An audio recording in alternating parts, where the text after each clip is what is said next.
Mais cet enfant est libre. 2017, année de la déroute militaire de Daesh en Syrie. La capitale de Daesh est tombée. On en a fini avec eux. Même recul en Irak.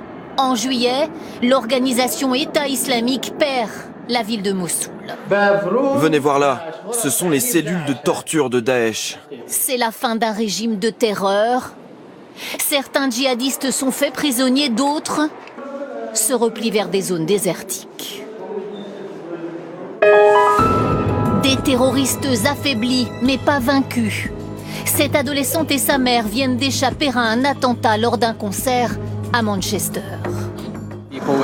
Les gens criaient, cherchaient à sortir par tous les moyens et à passer par-dessus les barrières.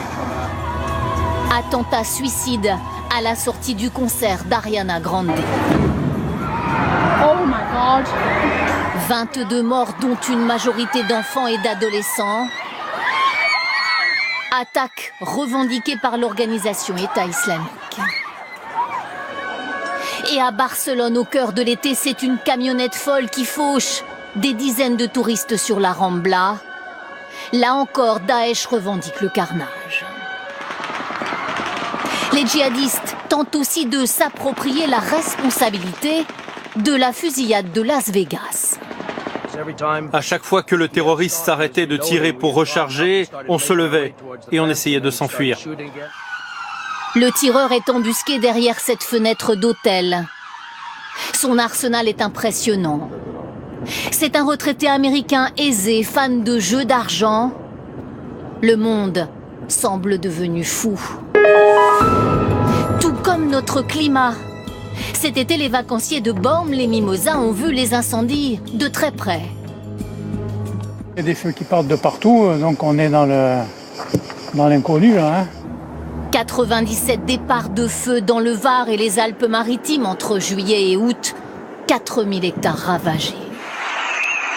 Et quand ce n'est pas le feu qui détruit, ce sont les cyclones.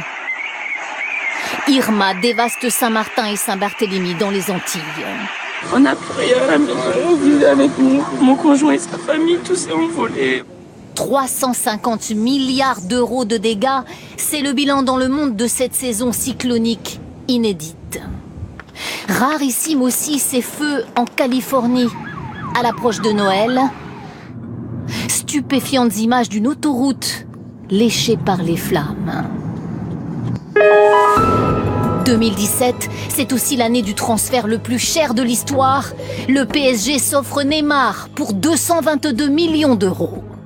Paris the Magic, ici c'est Paris.